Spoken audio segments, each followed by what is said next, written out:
Como siempre, hacemos un repaso breve que hemos estado hablando sobre los últimos 2000 años de la historia de la Iglesia, desde la muerte y resurrección de Cristo hasta hoy en día. Por ahora hemos llegado hasta el año 800, 900 y hasta el año 1000, en fin. Ya estamos al punto medio de la historia de la Iglesia. Pero hay que recordar que estamos solamente a un tercio de nuestro estudio, porque la mayoría de las cosas más importantes que pasan en la historia de la Iglesia están por venir. Y hablaremos sobre personajes muy importantes como Martín Lutero, como Calvino, como otros grandes hombres y eventos que cambiaron drásticamente el futuro de la Iglesia.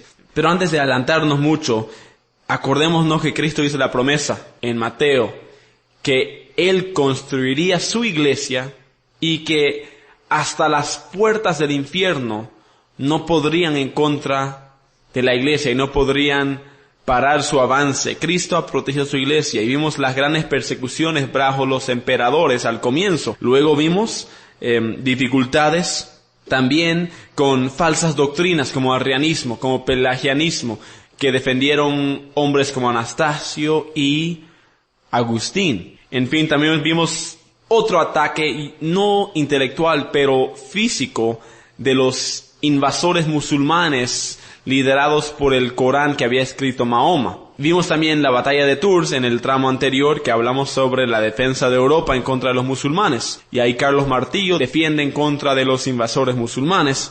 Vemos también la era carolingia, entramos ya a la Edad Media, con Carlomagno, que fue un gran rey que quiso que toda la gente lea su Biblia y estudie y sepa cómo leer y escribir. Una cosa muy importante que él hizo, que ha cambiado mucho nuestro mundo para comenzar escuelas y universidades. Bueno, avancemos ahora al tema que nos toca ahora. Bueno, como dije al comienzo, hay que imitar a los grandes hombres de la fe de la historia. Yo pienso que Anselmo cae en esa categoría, un hombre para imitar lo bueno que hizo. Pero Pedro Abelardo cae en otro molde, en otra parte, que un hombre que no deberíamos imitar para nada. Vamos a ver pronto lo que él hizo. Pero comencemos con Anselmo de Canterbury. Él vivió en el año 1000 hasta 1100. Entonces, hace ya 1000 años de ahora, vivió este hombre Anselmo de Canterbury. Él es conocido como el padre del escolasticismo. Después del Renacimiento carolingio, empezó otra época llamado el Renacimiento intelectual o el escolasticismo.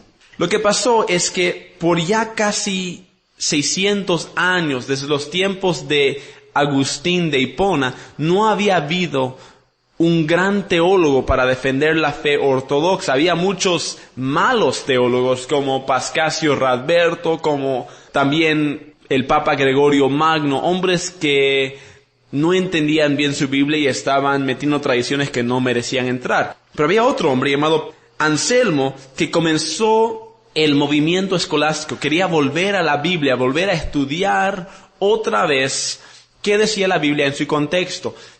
Y el Renacimiento intelectual había sido fundado por Carlomagno, porque él comenzó las escuelas, las universidades, y eso dio la posibilidad para que salgan grandes teólogos como Anselmo y luego Francisco de Asís, luego también Lutero y Calvino, los dos teólogos más importantes después de Agustín en la historia de la Iglesia.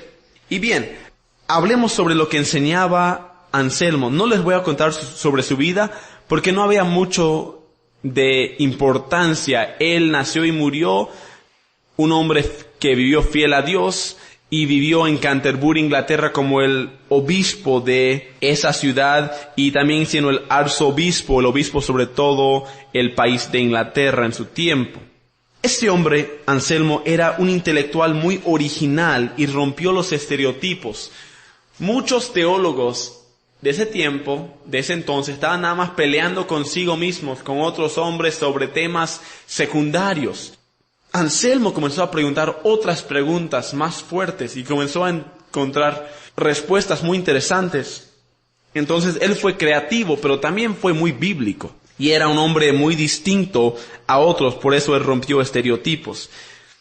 él comenzó a estudiar mucho la Trinidad y la encarnación de Cristo.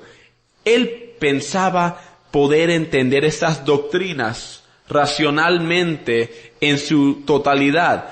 Bueno, en fin, él no llegó a entender la Trinidad y él, como cada otro teólogo en la historia del mundo, entró a una dificultad muy grande para entender la Trinidad, porque es una dificultad de encontrar y entender que la Biblia dice que hay un Dios en 3 personas. ¿Cómo puede funcionar eso? Que sean uno en esencia, pero 3 en personas.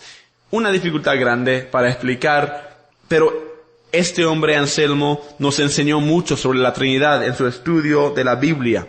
También estudió la encarnación, cómo es que Cristo vino al mundo y era 100% Dios y 100% hombre. ¿Y qué significa eso? Adelantando más y más los estudios que había hecho Anastasio, 600 años antes que él había nacido. En fin, él enseñaba que el poder estudiar las cosas bíblicas pesadas, los misterios de Dios, traía gran deleite al hombre, porque lo más que estudiaba el hombre sobre Dios, lo más que entendía qué grande, qué fuerte, qué sabio es Dios. Y yo digo lo mismo, es algo importante, especialmente para predicadores y los que quieren estudiar en serio su Biblia, los que deberían ser, cualquier cristiano debería estar estudiando en serio su Biblia.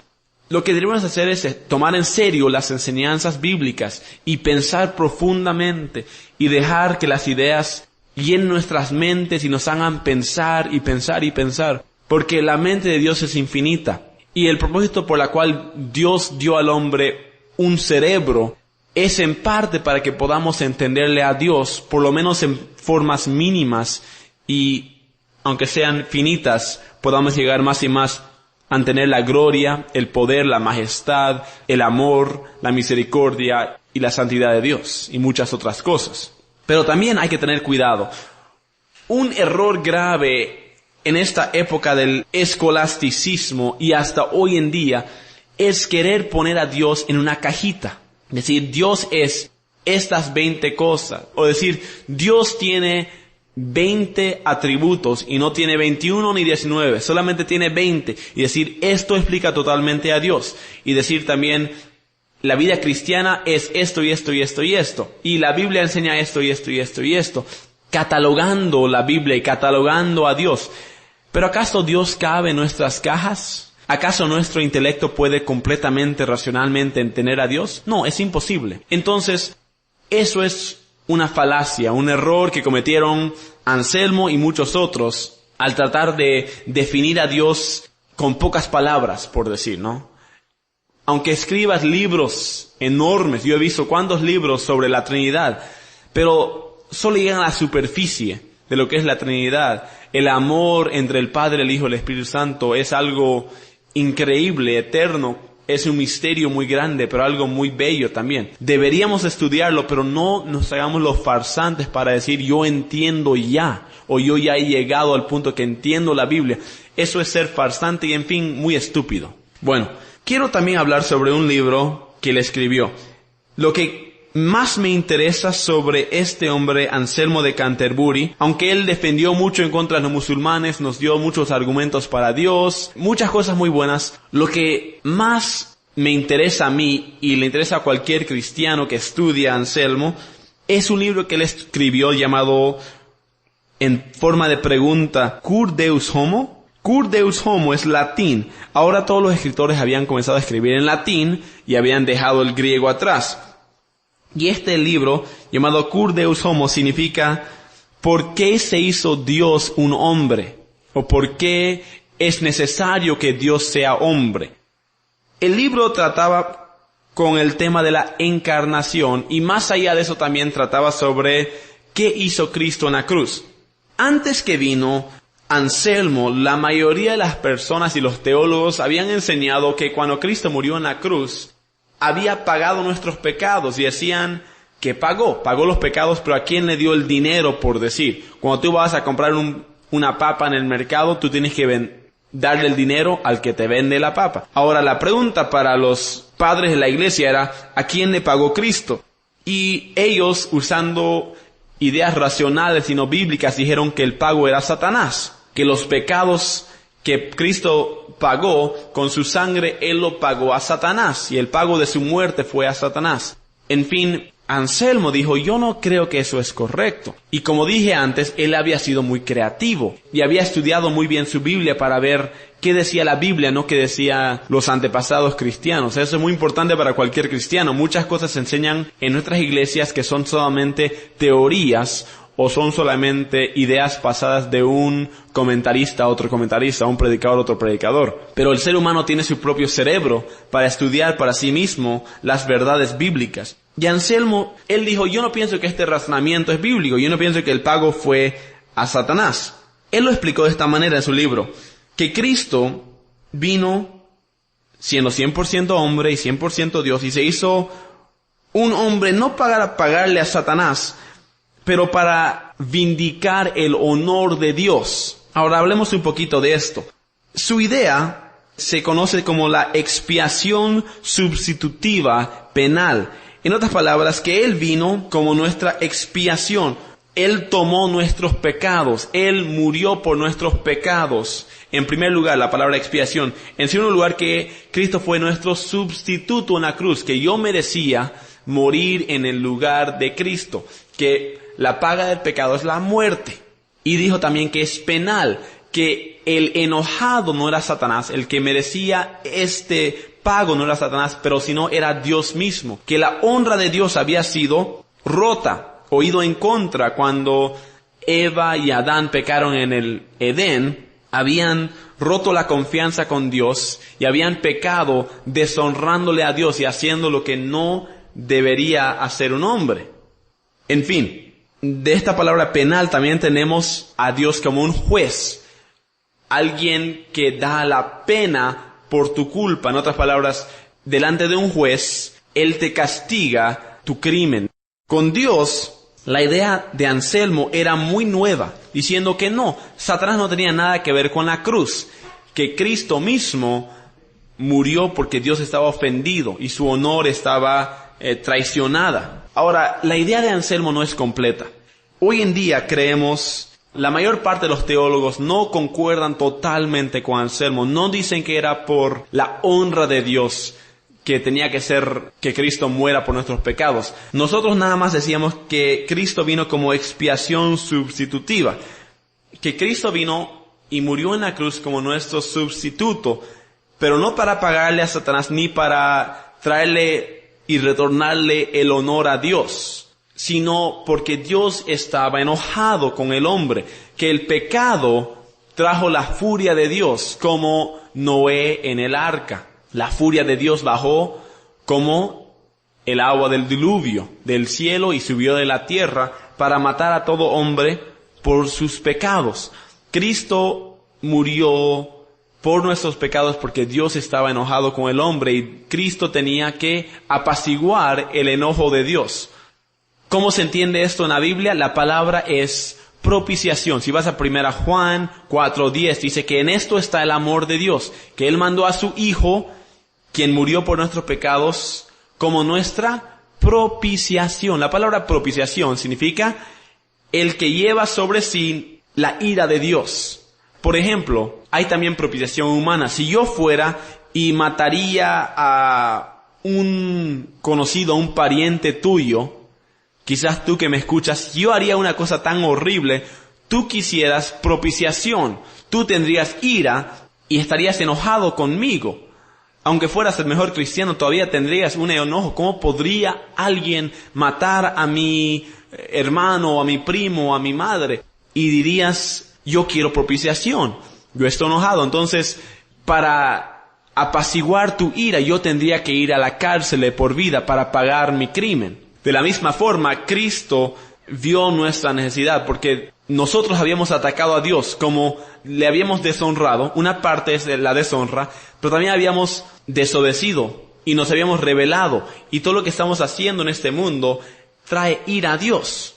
Y Cristo vino como nuestra sustitución y dijo, Padre, tú estás enojado con este hombre, pero yo voy a morir en su lugar como su sustituto y mi muerte le vindicará, le traerá perdón a esta persona porque yo he tomado su pecado.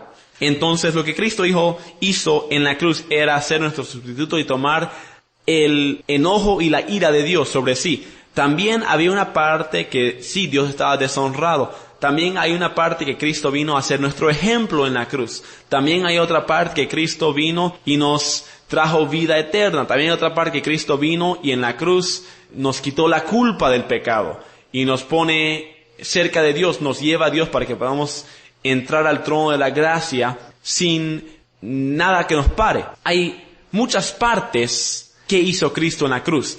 Cristo vino a hacer muchas cosas, pero la cosa primaria, la cosa más importante que Él hizo era venir a quitar la ira de Dios sobre el pecado humano y restaurar la relación entre el hombre y Dios. Anselmo abrió esta opción y hoy en día todos mayormente creemos lo que yo he explicado aquí, pero comenzó con el intelecto y la idea de Anselmo. En fin, dejemos atrás a Anselmo de Canterbury y pasemos adelante a otro personaje muy importante. Un personaje que, como yo dije, no deberíamos copiar ni pensar que es un héroe de la fe. Y voy a explicarles por qué rápidamente. Él también fue un escolástico, también fue un hombre de increíble habilidad intelectual. Él mismo fue un estudiante del gran profesor Anselmo, que hablamos recientemente. Anselmo le había enseñado a él muchas cosas y era brillante, tenía unas oportunidades de servir a Dios muy grandes, pero él los despreció y los malusó. ¿Qué pasó? Bueno, en este tiempo, si tú querías ser un teólogo, era el trabajo más importante, era como decir ser un doctor, o ser un abogado, o ser un hombre político, un presidente. El teólogo era un personaje de mucho honor en su tiempo. Pero había una consecuencia de ser un teólogo. Si tú quieres ser un teólogo en este tiempo, no podrías casarte. No podías casarte ni tener ninguna mujer. En otras palabras, tenía que ser célibe. Eso se le hizo muy difícil a Pedro Abelardo. Poco a poco, él comenzó a crecer teológicamente, fue reconocido como un gran intelectual, un hombre de mucha habilidad con la Biblia, en fin. Y un hombre muy rico le pidió a él que sea el tutor de su hija. Había sido este hombre un gran teólogo, ya de más edad, pero pidió a Pedro Abelardo que venga a ser su tutor de esa mujer, porque las mujeres no podían entrar en este tiempo a las universidades. Pero porque este hombre tenía mucho dinero, pidió un tutor y le enseña a su hija sobre estas cosas. La chica se llamaba Eloísa y era de similar edad a Pedro. De esta historia tenemos un libro escrito por Abelardo mismo, que él llamó La historia de mis calamidades. Del título pueden reconocer un poco de qué va a hablar el libro. Escribió el libro llamado su autobiografía, Historia de mis calamidades.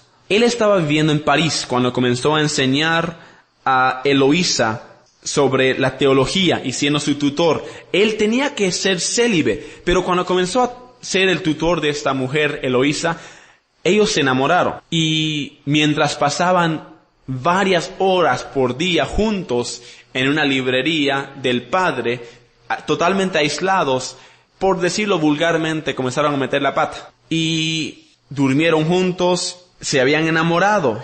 Y esto había roto la ley. Para, entre comillas, la ley de un teólogo que no podía estar enamorado ni con una mujer íntimamente. Pero Abelardo rompió esto.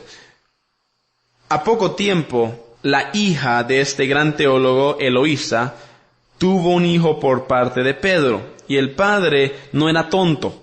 Y comenzó una novela. Esto podría ser una novela que podrías ver en la televisión. Unas cosas increíbles comenzaron a pasar. El padre se enojó de gran manera por este hombre Pedro que había dado a su hija un hijo ilegítimamente. Pero en fin, el padre decidió mantener esto en secreto. Él escuchó la historia de Pedro. Pedro vino con lágrimas pidiéndole perdón, que había cometido un pecado. Y el padre dijo, ya, te perdono, con una condición, que tú te cases con mi hija y después lo mantengas todo esto en secreto. Entonces el padre tomó a Pedro y a Eloísa y los llevó a un pueblo pequeño donde se casaron en secreto. Y al hijo mandaron a un monasterio y Eloísa se fue también a otro monasterio para hacerse monja, donde vivió todos sus días. Y Pedro siguió de teólogo, siendo reconocido más y más en París por su gran habilidad.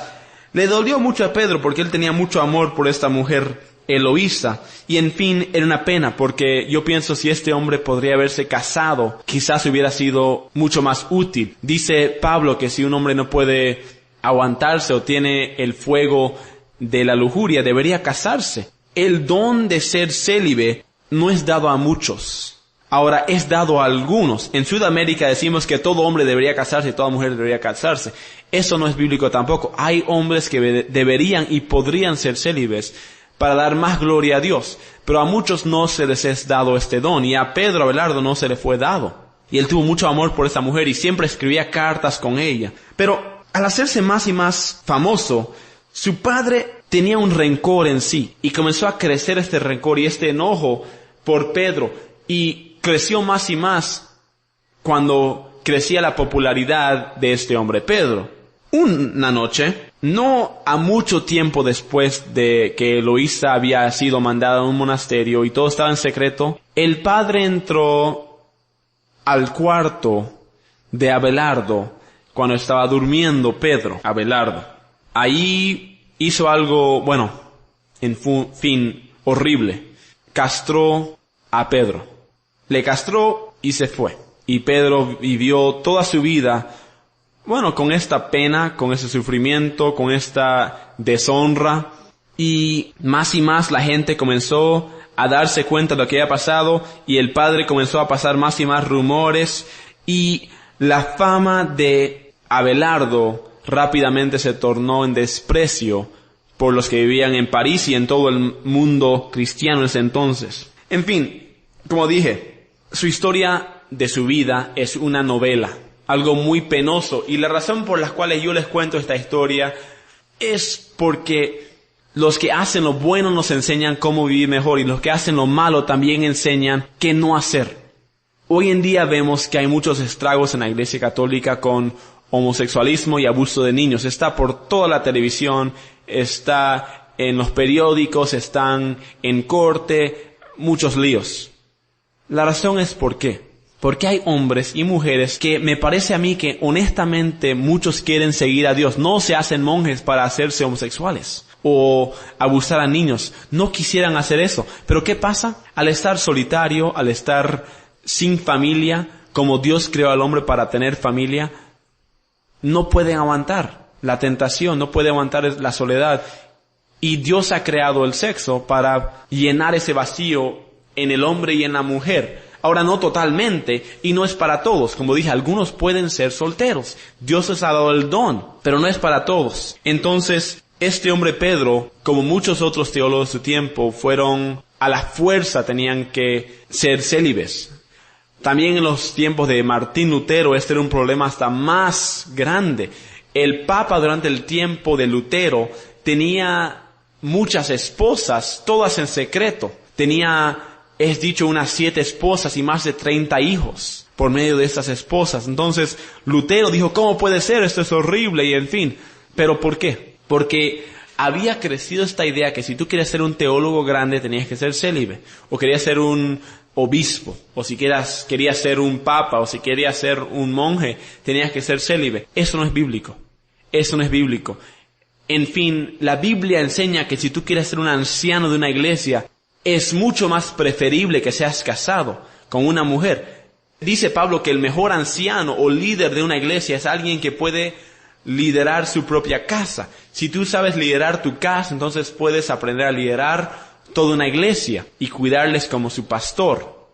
Pero Abelardo nos demuestra la parte mala cuando se forza en la espiritualidad por medio del ser célibe, que no es bíblico.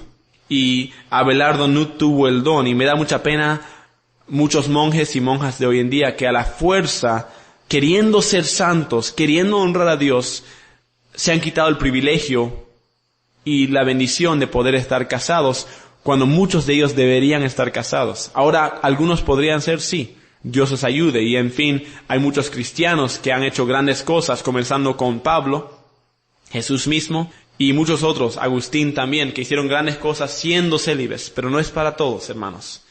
En fin, también una cosa, un detalle más sobre Pedro Abelardo, antes que cerremos este temario de hoy, hablando sobre Anselmo y Pedro Abelardo. Abelardo también tenía teología muy errónea, aunque era muy inteligente, muy capaz, y metió la pata con esta mujer y todo eso. Olvidando todo eso, él era un hereje también. ¿Por qué?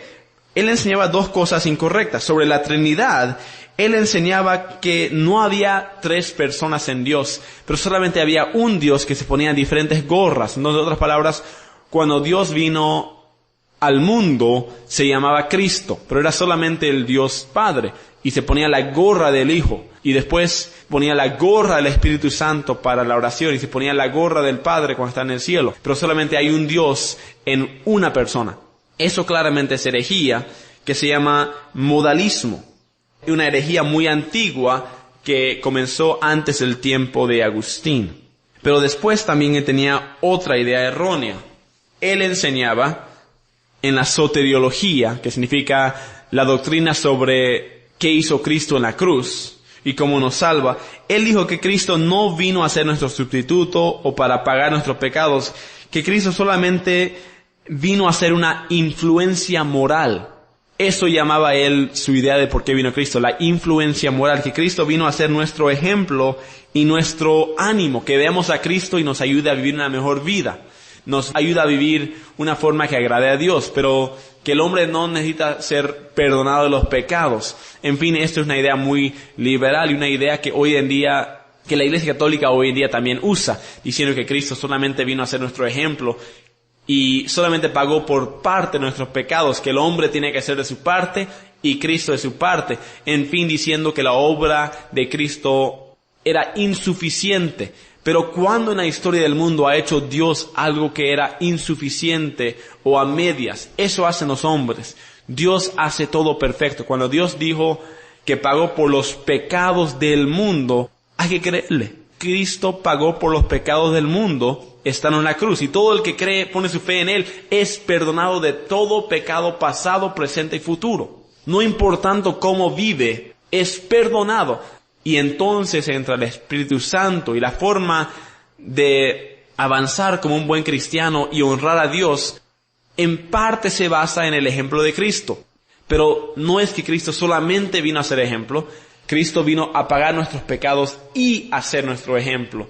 Y nos dio el Espíritu Santo para que nos ayude a cambiar nuestros malos hábitos y a transformar nuestras vidas de mala moral, de pensamientos malos, de odio, en fin, pecado, poco a poco transformarnos a la imagen de Cristo. Eso se llama la santificación. En fin, ojalá les gustó los temarios que hablamos hoy sobre la biografía de Anselmo y la biografía de Pedro Abelardo. Anselmo, un gran hombre, un gran teólogo que nos ayudó mucho a entender especialmente que Cristo vino a ser nuestro sustituto en la cruz y tomó, como podemos entender más tarde, la ira de Dios. También vimos la historia penosa de Pedro Abelardo, que no pudo aguantar ser célibe y tuvo muchas consecuencias por este pecado. Y también era un hombre que no enseñaba correctamente la palabra de Dios y lo estaba cambiando en varias partes.